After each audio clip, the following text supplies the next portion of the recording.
essas responsabilidades acabam pesando sobre nós, eu quero transferi-la para Jesus, porque Ele é digno de toda honra e toda glória. Obrigado, irmãos. Tome assento, por gentileza.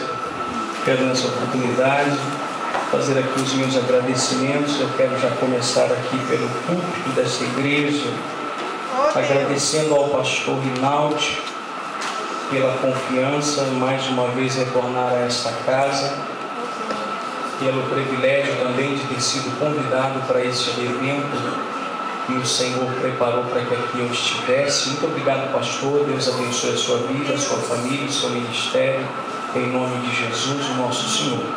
Também quero agradecer a irmã Anésia, que é a dirigente do ciclo de oração desta igreja. Deus abençoe, viu, irmã Anésia? A senhora, o seu trabalho, que tem sido tão nobre, é um trabalho que só o Senhor para recompensá-la, não só a senhora, mas também como o grupo Rocha Eterna. Deus abençoe todas vocês, em nome de Jesus, o nosso Senhor. Quero externar a minha gratidão de rever aqui o pastor Mário, nosso pastor, irmão, companheiro ali da cidade de Aiuoca, também vereador naquela cidade. Deus abençoe em nome de Jesus, pastor Lourenço e todos os demais companheiros. Deus abençoe as autoridades constituídas aqui nessa oportunidade. Deus abençoe vocês em nome de Jesus. Vamos ouvir a palavra de Deus, aquilo que Deus tem para nós nessa noite. Abra sua Bíblia no livro do Apocalipse, capítulo de número 2. Vamos ler 2 versículos da palavra de Deus. É o versículo de número 7 e o versículo de número 8. São esses 2 versículos que nós iremos ler nessa oportunidade. Eu quero deixar aqui a minha palavra de gratidão a Deus pela oportunidade que Ele tem me dado de estar congregando junto com vocês nessa oportunidade. Não poderia deixar de agradecer também ao Júnior. Obrigado, viu, Júnior? É o nosso fotógrafo, é o irmão que está filmando este evento. Com certeza essa mensagem você irá poder vê-la e também ouvi-la, também os departamentos que foram filmados e fotografados no site do pastor Selmo. Você acessa lá www.selmoalmeida.com. Você já vai ter acesso a esta mensagem dentro de poucos dias, ok? Versículo 7 da palavra de Deus diz assim: E ao anjo da igreja que está em Filadélfia escreve: Isto diz o que é santo, o que é verdadeiro, o que tem a chave de Davi, o que abre e ninguém fecha, e fecha e ninguém abre. Eu sei as tuas obras. Eis que diante de ti pus uma porta aberta, e ninguém a pode fechar. Tendo pouca força, guardaste a minha palavra, e não negaste o meu nome. Você pode dizer amém? Amém. Meus irmãos, estou radiante, me sinto honrado de poder ministrar a palavra de Deus nessa noite e transmitir aquilo que Deus colocou em meu coração, e ainda mais com um texto, um tema, um foco, um objetivo que a igreja designou em escolher esse tema para um evento desse quilate, aonde se trata de um assunto tão necessário nos nossos dias, que é a respeito da igreja do Senhor Jesus Cristo. Ainda mais uma comemoração aonde o ciclo de oração tem a sua participação em especial, com igrejas convidadas, com irmãos participando, pessoas nos visitando. Isso é uma honra, uma alegria, é um prazer enorme podermos compartilhar esses momentos com os irmãos. Mas quando eu olho para esse texto, eu não consigo ver outra coisa a não ser o irmão João. João, aquele que foi chamado por Jesus, caminhou com Jesus, andou com Jesus, presenciou os milagres realizados por Jesus, mas ao ponto de andar com Jesus, caminhar com Ele, conviver com Ele, também entender que tudo aquilo que Ele havia feito, é bem verdade que isso trazia ao seu coração uma certa preocupação. Preocupação essa que, se você analisar todo o histórico bíblico, você vai aprender algumas coisas que se fazem necessárias. O apóstolo João, dentre as intimidades de Jesus, ele foi o único, dentre outros 2, que subia com Cristo até o monte, quando na verdade ele precisava orar, ele precisava falar com o Pai. E dentre todos os 12 que foram chamados e escolhidos por ele, quando ele precisava subir ao monte, a sua companhia era Pedro, era Tiago e era João. Claro que quando chegava ao topo daquele monte, aonde ele costumava orar, É bem verdade que ali ele deixava aqueles 3 apóstolos e ia um pouco mais adiante para poder ter a sua intimidade com o Pai, o Todo-Poderoso. Agora, o que me chama a atenção era o privilégio que João gozava, era o prazer que ele tinha de estar com o Senhor. Ao longo da história bíblica, há um comentarista dos tempos, ao torno de 60 anos depois de Cristo, chamado Flávio José, que teve a participação em acompanhar alguns eventos, mesmo depois da morte de Jesus, e ele deixou algumas coisas escritas, e dentre elas, uma das coisas que ele não deixou de escrever para mim e para você, que João era o apóstolo que estava mais íntimo de Jesus, era aquele que se dobrava junto com Jesus, era aquele que encostava a sua cabeça no peito de Jesus, porque ele tinha um carinho especial, até por conta da sua formação e também da caridade que ele exercia para outras pessoas. Se você analisar todo esse contexto, você vai aprender que esse mesmo apóstolo, que andou com Jesus, caminhou com Jesus, conviveu com Jesus, teve os privilégios que ele pôde gozar com o Senhor. Aí então você vai analisar esse histórico bíblico. A Bíblia está dizendo para mim que esse livro está sendo escrito a uma igreja que está na cidade de Filadélfia. Filadélfia ficava na Ásia Menor, aonde se concentrava a grande movimentação de ordem financeira, aonde se concentrava o grande sucesso espiritual do povo. É bem verdade que mesmo sendo na Ásia Menor, havia outras 6 igrejas que estavam também nesta região, onde hoje é a atual Turquia, aonde essas pessoas que estavam lá recebem agora a carta que João escreve, estando ele exilado na ilha de Pátmos. Pastor, por que o senhor está explicando todas essas coisas? Porque eu não posso deixar de explicar para você que a porta que Deus abre ninguém fecha, e a que fecha ninguém abre. Ele não está falando de bênção, ele não está falando de vitória, ele não está falando de bênção de ordem material, ele não está falando de porta aberta para uma vida de sucesso. Ele está falando da igreja, a igreja fundamentada, a igreja estabelecida, a igreja concretizada, a igreja fundamentada na pessoa bendita de Jesus Cristo.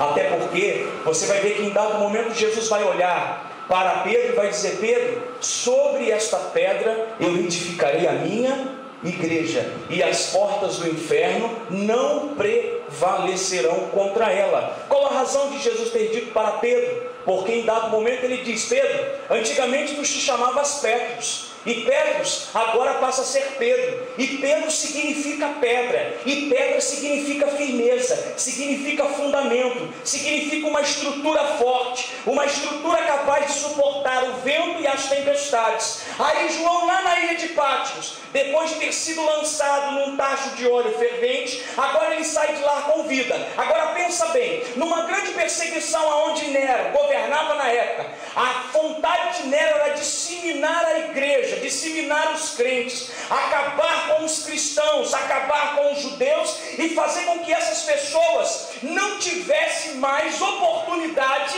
de louvar a Deus. E aí então, eles começam a pegar os cabeças da igreja. Se você olhar para o histórico de Tiago, pastor, você vai aprender uma história, que Tiago foi decapitado. Se você olha para Marcos, vai ser arrastado em uma carroça ainda com vida. Você olha para Pedro crucificado de cabeça para baixo. Você olha para João sendo lançado dentro de um tacho de óleo fervente, por conta da fé que ele professava. Uma pergunta eu quero deixar aqui para você pensar nessa oportunidade: ninguém morreria por uma mentira. Vocês sabem muito bem que quando estamos fazendo o possível para sustentar alguma coisa, principalmente uma mentira, você prega lá hoje, amanhã você tem que inventar uma outra mentira para sustentar a mentira que você vem pregando. Portanto, esses apóstolos que estavam pregando, anunciando as boas novas do Evangelho, eles conheciam quem era Cristo, eles sabiam quem era Jesus, eles conheciam o seu poderio, o seu governo, a sua glória e a sua majestade. Jamais poderiam negar que Jesus Cristo é o Senhor, que Jesus Cristo é o Pai da glória, que Ele é o Pai das luzes, e esse Pai das luzes está conosco nesta noite. Ninguém nega uma verdade, ninguém esconde uma verdade. Percebe que quando você encontra uma pessoa com a razão, pela verdade ela vai até o fim. Mas você é capaz de de morrer por uma mentira? Você é capaz de sofrer por uma movimentação mentirosa? Em dado momento, numa situação muito adversa, você vai aprender que estava o apóstolo pregando, e aí alguém se levanta e vai dizer com muita propriedade: olha, eu me lembrei de um homem que levantou uma doutrina, ele conseguiu 400 pessoas que estavam à sua volta, mas logo que ele foi morto, a sua manifestação de pregação, de cultura e domínio no sentido de levar o povo a uma adoração falsa se desfez. Aí Gamaliel vira para Paulo e diz assim: então vocês tomem cuidado, porque vocês podem estar perseguindo alguém que esteja fazendo algo para Deus. Se não for de Deus, essa obra vai se desfazer. Agora, se for de Deus, você pode ter certeza que ela vai continuar. Eles começaram a ficar preocupados porque sabia que estava perseguindo alguém que fazia parte da igreja de nosso Senhor e Salvador Jesus Cristo. O que eu quero dizer com isso? Lá atrás, ele contou com Pedro, ele contou com Tiago, ele encontrou-se com João, ele encontrou-se com Mateus, ele encontrou-se com Marcos, ele encontrou com Barnabé, ele encontrou com vários apóstolos. Nem pela perseguição e pela morte do Senhor a igreja se desfez, mas aqui nós estamos ainda professando que Jesus Cristo é o Senhor de nossas vidas.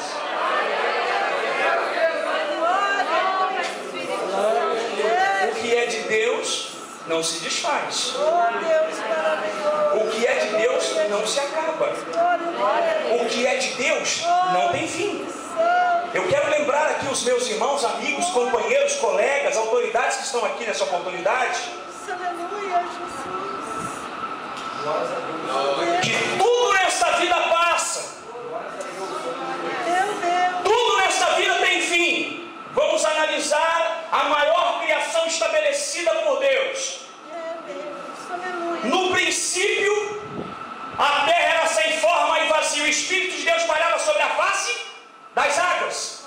Disse Deus: haja luz, luminares, um para governar o dia e o outro para governar a noite. Criou Deus no segundo dia, no terceiro dia foi criando luminares, fez divisão entre as águas, criou os vegetais, pegou do pó da terra com as suas mãos e formou o homem. Soprou em suas narinas e o homem se tornou alma vivente. Mas a grande verdade é que nós somos a imagem e a semelhança. De lá a procriação veio crescendo até os nossos dias. O homem, o ciclo natural da vida é nascer, crescer, se multiplicar e morrer. Tudo passa. Diga para o crente do seu lado: tudo passa. Tudo passa. Tudo nesta vida passa. Oh Deus. Você está entendendo o que Deus está falando contigo? Quantos estão entendendo? Levante a mão e diga glória a Deus. Então, quando temos a oportunidade, vamos fazer aquilo que é correto. Quando eu disse que ninguém aqui morreria por uma mentira, para que você entendesse uma verdade. João, depois de ter sido lançado num tacho de óleo fervente, eles entenderam que agora já não há mais vida nesse moço.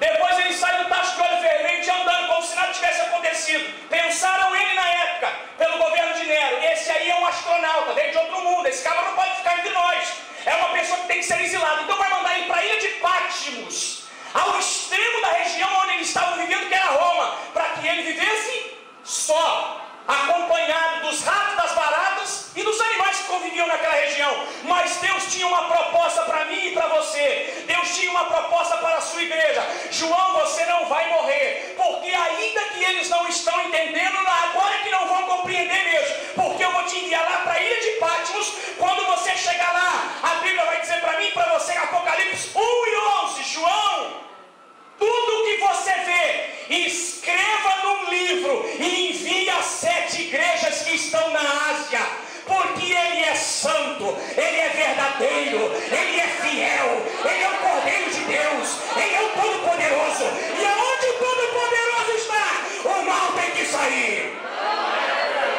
A fundamentação de Deus, mostrando para mim e para você, escrevendo para a igreja de Filadélfia, é exatamente este objetivo. Qual? Trazer a nós essa consciência. E ele vai escrever para a igreja, olhando para a igreja de Filadélfia, mesmo ele escrevendo para Éfeso, Esmirna, Pérgamo, Tiatira, Sardes, e também para Laodiceia, ninguém fecha, e o que fecha, ninguém abre. Você olha para esse texto, você aprende o quê? Vamos aprender uma verdade com esse texto. Conheço as tuas obras, eis que diante de ti pus uma porta aberta que ninguém a pode fechar.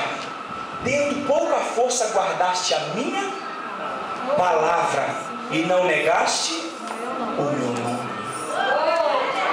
Ele estava falando exatamente da porta da salvação. E aí você vai para João 10:9, você vai ver que a porta da salvação é Cristo. Ele vai dizer: eu sou a porta, quem entrar por mim salvar-se-á. Entrará, sairá e achará pastagem. Essa é a única porta que leva o homem a Deus.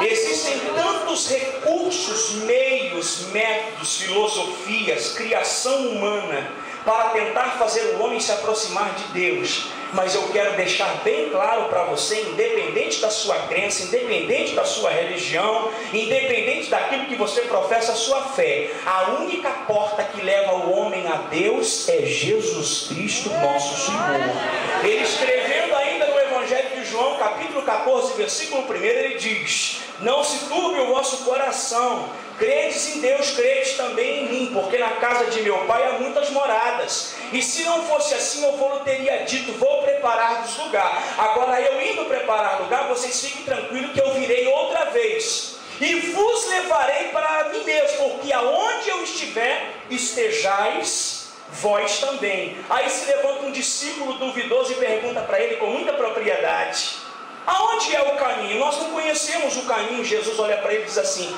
estou há tanto tempo com vocês e você não conhece o caminho? Aí Jesus finaliza no 6 dizendo: eu sou o caminho, a verdade e a vida, ninguém vem ao Pai se não for por mim. A porta da salvação se chama Jesus.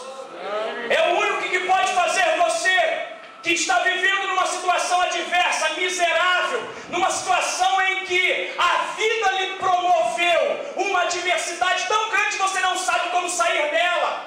A única forma de você entender que você pode se aproximar de Deus é por intermédio de Jesus Cristo, nosso Senhor. Hoje, se essa igreja está construída, repleta de almas, de obreiro nesta tribuna, ouvindo a palavra de Deus, é porque o Senhor da igreja se chama Jesus Cristo, nosso Senhor. Porque se não fosse Jesus, o nosso Senhor, com certeza esta doutrina já teria sido desfeita. Mas como Ele é o Senhor da igreja, esta doutrina, esta palavra, ela vai permanecer para sempre, porque ela é a palavra do Senhor. Nada pode ir contra a palavra de Deus. Essa é a porta que fala o texto. Mas agora eu quero falar de um outro elemento que faz parte da minha e da sua vida. E esse elemento, eu quero que você esteja bem atento. Em toda e em qualquer camada social você vai encontrar este elemento. Em todo e em qualquer lugar você vai encontrar porta. Porta na Bíblia tem um significado de suma importância. Porta, no sentido físico, representa o acesso entre um departamento e outro, começando do solo e indo até acima. É onde dá acesso para que as pessoas entrem. Porta é lugar onde também se limita as pessoas. Porta é lugar que faz você entrar para poder gozar de alguns privilégios.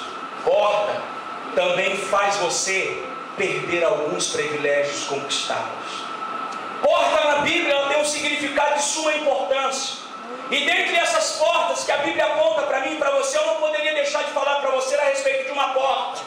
Quando eu olho para o livro de Atos, capítulo 3, versículo de número 1, eu vou aprender que a porta, aonde estavam aqueles apóstolos indo para o templo, e Pedro e João subia para o templo a hora nona para poder orar.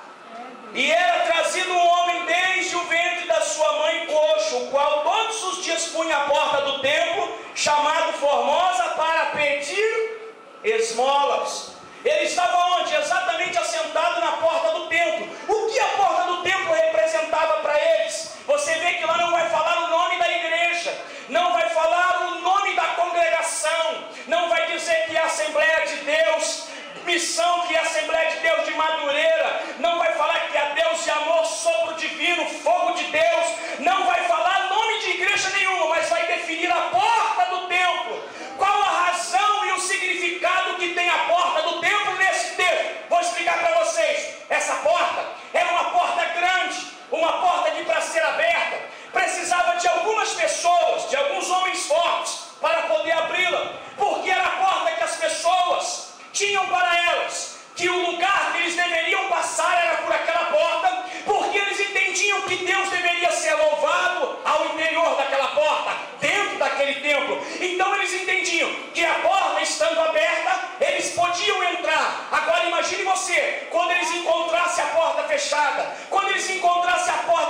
fechada. O que eu quero dizer com isso? Que aquele homem chamado Pedro e João, quando eles subiam ao templo para poder orar, eles iam com um objetivo. Qual era o objetivo? Que eles saíram de casa. O objetivo principal era ir ao templo para orar.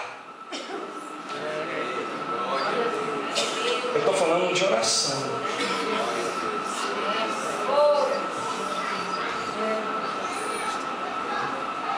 Quem não ora em casa, não ora na igreja, com certeza não ora na polpa do barco e nem no porão de um navio. A circunstância vai te jogar para fora, e o único lugar que você vai encontrar para orar é no ventre de um peixe.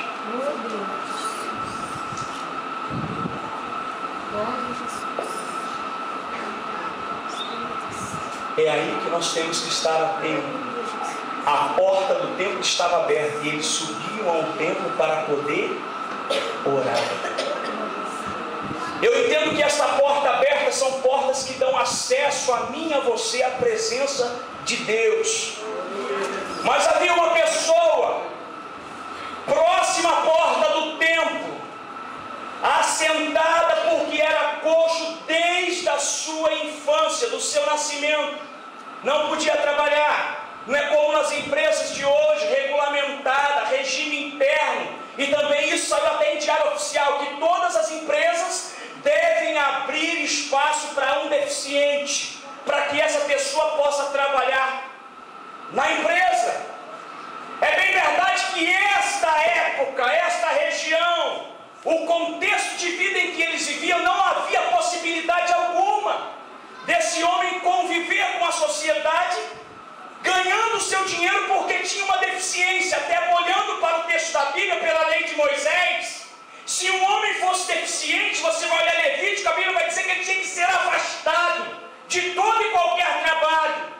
E era o que eles conviviam na época, e o Evangelho estava sendo disseminado. Até porque no capítulo 2 você vai ver que a igreja foi fundamentada em Cristo através da descida do Espírito Santo. Você não vê outra ação de Deus a não ser a descida do Espírito Santo, manifestando naquele povo e a fundação da igreja. No dia seguinte estava Pedro, Tiago e João indo ao templo orar. Por quê? Porque Deus havia definitivamente fundado a igreja primitiva. Vocês estão vendo como a porta do inferno não prevalece contra a igreja? Irmão, eu não estou falando de uma igreja física, simplesmente. Eu estou falando da igreja de Cristo, que é eu e você.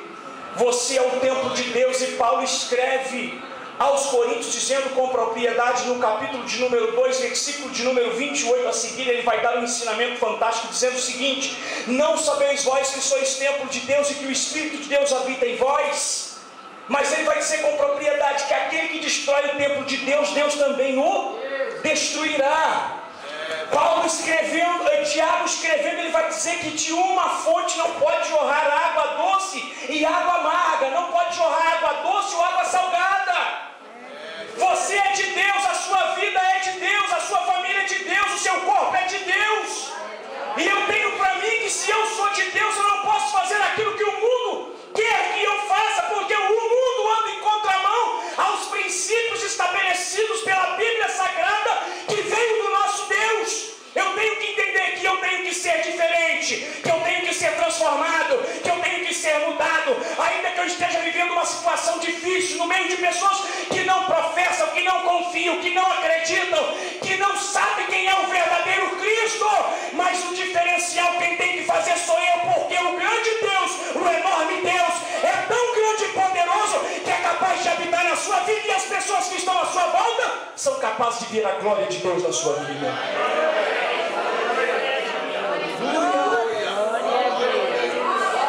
São portas que são abertas para que eu e você estejamos cumprindo o papel da igreja. Pedro, Tiago e João, a hora nona, estavam indo ao templo. E quando chegam no templo, eles encontram uma pessoa sentada. E aquela pessoa não tinha outro objetivo na porta daquele templo, a não ser pedir esmola. Você percebe que tem muita gente que tem alguma coisa e não dá nada para ninguém? Você conhece alguém assim, sim ou não? O indivíduo é capaz de atravessar o Mar Vermelho com uma pedra de sorrisal na mão, chegar do outro lado e dizer, está aqui, está inteira. E atravessa nada, viu?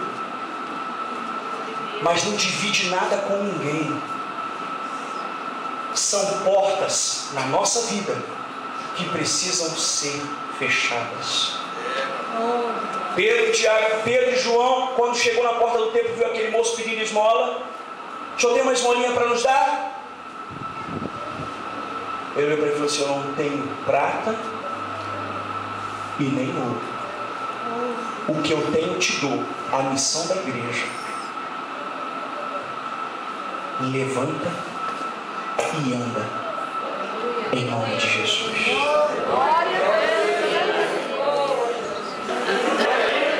É isso que Deus está esperando de mim. Vamos analisar aqui o contexto. Paulo escreve aos Efésios dizendo, aquele que bebia não bebe mais, aquele que fumava não fuma mais, aquele que roubava não rouba mais. Sabe por quê? Porque a manifestação da graça salvadora de Cristo foi manifestada na vida desse indivíduo. Se foi manifestado na vida dele, ele não fuma, ele não bebe, ele não rouba, ele não faz aquilo que o mundo faz. Então eu tenho que entender hoje que eu, como cristão, como a igreja de Jesus, eu não posso fazer aquilo que o mundo faz. Eu não posso ser o que o mundo é. Eu tenho que ser diferente. Por que, pastor, o senhor está falando dessa forma? Eu vou explicar para você. Porque aquele que há de vir virá e não tardará. E eu tenho certeza que ele está querendo um povo lavado e remido no seu sangue. Um povo transformado, mudado, uma formação diferente, uma conduta de exemplar e não uma vida de como eu era. Tem portas que você tem que fechar. Não é Deus. Talvez você esteja aqui, quem sabe, talvez aliado com tantas pessoas que não professam a mesma fé. Ou talvez essa alienação tenha te trazido algum benefício. Amado, minha querida, eu estou aqui como profeta de Deus. Fecha essa porta. Pastor, como é que eu vou fazer para fechar essa porta? Você já viu o tamanho de uma dobradiça? Você já parou para analisar o tamanho de uma dobradiça? Ela é pequena assim, mas ela fecha grandes portas. Grandes portas. E você é esta dobradiça que Deus está querendo usar para fechar essas portas. Não tem moleza. Tem porta que é você que tem que fechar. Se você não fecha a porta, vai abrir outras para que muito legalismo o diabo encontre, para poder reinar na sua vida. Eu quero lembrar você que você não é outra pessoa nesse lugar, a não ser um cidadão do céu, a nação eleita, o povo adquirido pelo Senhor. Então você precisa, sem dúvida nenhuma, honrar pelo menos o nome de Jesus, o nosso Senhor. Para que ninguém olhe para você e fale assim, lá vai um crente caloteiro, lá vai um crente que dá sexo sem fundo. Não tem nome. Tenha pelo menos nome. Honre o nome de Jesus. Pelo menos o nome de Jesus você honre. Porque o dia que ele vier, com certeza ele vai querer ajustar a conta com você. E você precisa, sem dúvida nenhuma, ter hombridade para isso. Você pode fazer aqui, porque Deus, Ele vai dando sementes, dando meios para você semear, dando oportunidades para você jogar semente. Agora, se você não joga uma semente boa, que colheita você quer ter no reino de Deus? Não tem. Não tem colheita alguma se você não jogar uma boa semente. E eu quero aqui finalizar minha palavra com muito temor e tremor no meu coração. Portas que precisam ser fechadas na nossa vida, Deus não vai fechar. Quem tem que fechar é você. Diga para o Pai, você é a dobradiça que Deus quer usar.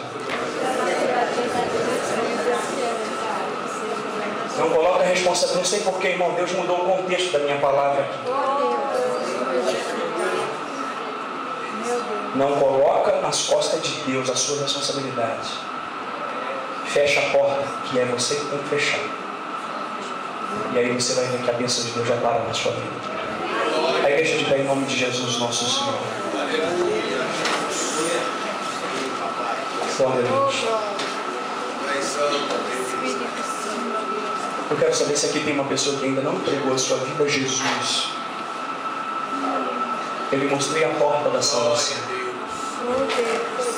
A porta que te levará à presença de Deus, que é Jesus Cristo, nosso Senhor. E queira se entregar a Ele nesta hora. Levante a sua mão. É uma oportunidade que Deus está te dando. Dê um sinal assim. Aleluia, Jesus. Oh Deus. Lá tem uma pessoa, por favor, abraça essa irmã. Isso. Uma das irmãs, por gentileza. Abrace ela, traga ela aqui à frente, por favor. Vem cá, traz ela aqui à frente. Em nome de Deus, nós queremos orar por ela.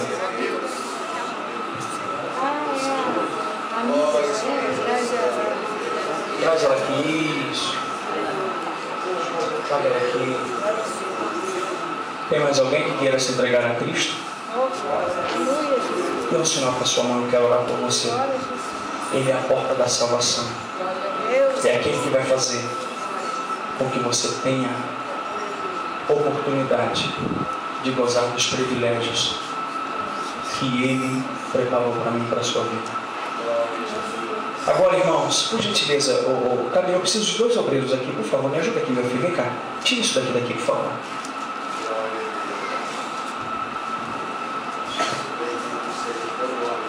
Glória a Deus.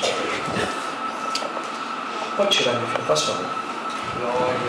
Ô Júlio, puxa isso aqui pro cantinho. Pede licença para os irmãos aí. Eu quero fazer um apelo aqui. Dá licença, viu, pastor? Dá licença. Você precisa de fechar alguma porta na sua vida? Pastor, como está difícil. Eu quero orar com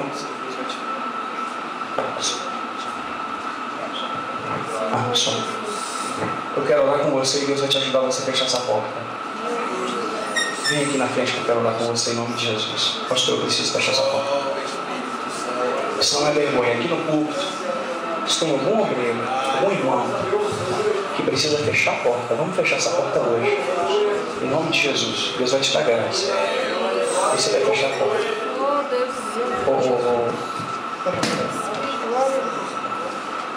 Mas sua amiga, você pode vir aqui louvar um hino? Canta um corinho bem suave para nós, irmão. Eu sei que tem mais pessoas aqui. Deus me deu essa palavra toda.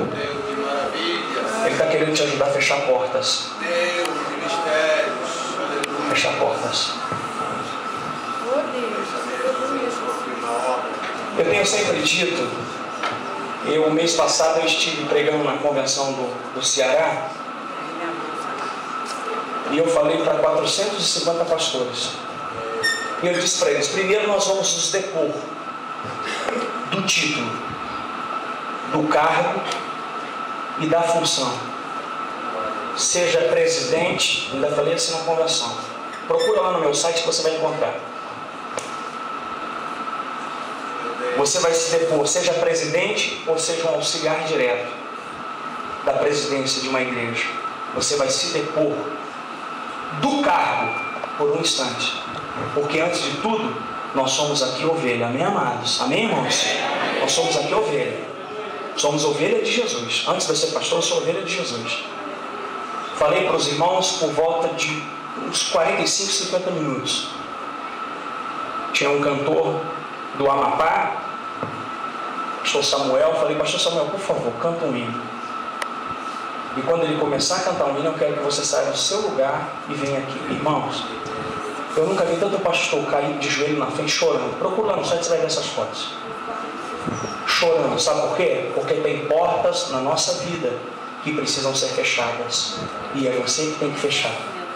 Vamos fechar essas portas hoje, irmã Nésia, em nome de Jesus. A irmã vai cantar. E quando ela começar a cantar, eu sei que Deus falou com muita gente aqui. Eu quero que você seja sincero com você.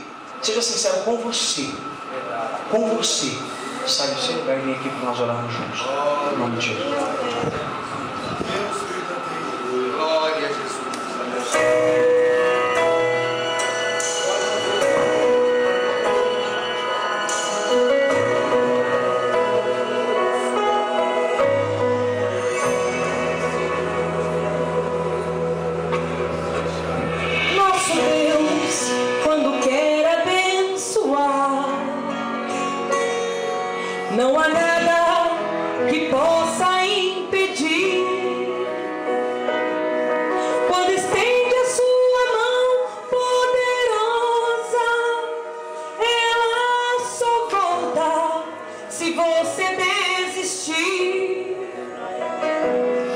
Se do nada Deus criou o universo,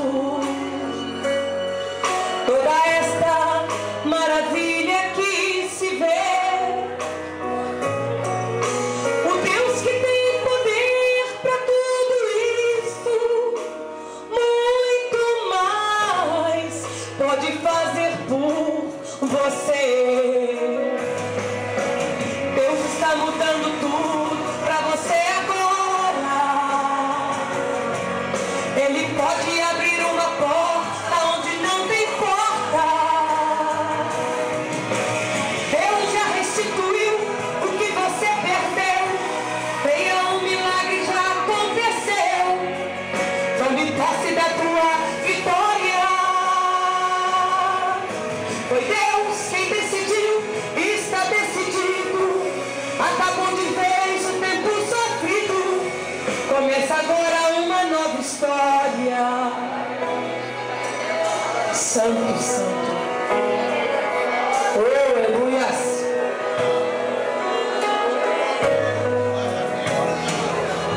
Tenha fé, você já conseguiu.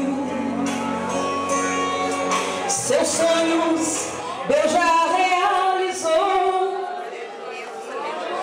O seu rumo Deus mudou completamente. Tudo vai ser diferente. Assim diz o Senhor. Tua casa está sendo abençoada. Você não foi chamado para perder. Deus abriu as portas que estavam fechadas. Tua vida foi mudada. É tempo de vencer. Deus está mudando tudo para você agora. Ele pode abrir uma porta onde não tem porta. Deus já restituiu o que você perdeu. Venha, um milagre já aconteceu. Tome posse da tua vitória. Foi Deus quem decidiu, está decidido. Acabou de vez o tempo sofrido. Começa agora uma nova história. Deus está mudando tudo para você agora. Ele pode abrir uma porta onde não tem porta. Deus já restituiu o que você perdeu. Venha, um milagre já aconteceu. Tome posse da sua vitória. Foi Deus quem decidiu, está decidido. Acabou de vez o tempo sofrido. Começa agora uma nova história. Oh, aleluia. Glória a Deus. Começa agora uma nova história. Santo, santo. Glória a Deus. Aí, pastor Mário, orando pelos irmãos. Obrigado, pastor. Irmãos, o segundo apelo que faço aqui para mim finalizar. Fica aqui, eu ainda não orei ainda. Por gentileza, irmãos, não sai não, meu amado. Vem cá que eu vou orar com vocês ainda. Irmão, Deus falou no teu coração. Seja sincero com você mesmo. Sai do seu lugar e vem aqui. Eu quero orar com você. Deus falou no teu coração. Vem cá, vamos orar junto. Deus vai te dar vitória. Você vai conseguir fechar muitas portas na sua vida. Vem pra cá pra frente. Tá vindo mais gente lá, olha. A bênção daqui na frente. Isso aqui não é resultado da mensagem, não. Ah, o resultado da mensagem se os irmãos forem à frente. Não. Deus me deu essa mensagem para poder abençoar a tua vida, para poder ajudar você a fechar essas portas. Essas portas precisam ser fechadas. Não sei de que ordem é, poderia enumerá-las, tantas. Você sabe qual é a porta que precisa ser fechada. Você é a dobradiça que Deus quer usar. Você é a dobradiça que Deus quer usar. É pequena, mas fecha grandes portas em nome de Jesus. Estenda as mãos para cá, meus amados. Vamos orar. Senhor, nosso Deus e nosso Pai, Deus, aqui na frente tem uma senhora, meu Deus, que confessa a Ti como Senhor e Salvador da sua vida. Ela entendeu que a porta do céu se chama Jesus. Ela entendeu que a porta do céu é o Senhor. Pai querido, em nome de Jesus, traga libertação para essa senhora, meu Senhor. Traga uma mudança de vida, Pai. Pai querido, adentra neste lar, adentra neste coração, fazendo uma obra extraordinária. Pai, esta é a oração que fazemos em nome de Jesus, meu Deus. Aqui também os teus servos, irmãos, ó Pai. Pessoas, meu Deus, que às vezes por amizade emprestam nome para outras. Pessoas que muitas vezes, ó Pai querido, têm utilizado, meu Pai querido, Pai amado, de um coração bondoso para poder abençoar outras, mas só tem encontrado dificuldade na vida. Deus, ajuda esse crente, meu Pai, a fechar essas portas. Essa vida tem sido, ó Pai querido, arrolada em muitos problemas. Pai, em nome de Jesus, ajuda esse crente. Ele sabe onde precisa fechar a porta. Ele sabe que porta que precisa ser fechada. Deus, ajuda ele e dê vitória. Pai querido e amado, esta é a oração que fazemos, agradecido a Ti, em nome de Jesus, o nosso Senhor. Você dá um abraço bem forte no irmão que está do seu lado, aí atrás do banco, libera uma palavra de vitória para ele, em nome de Jesus.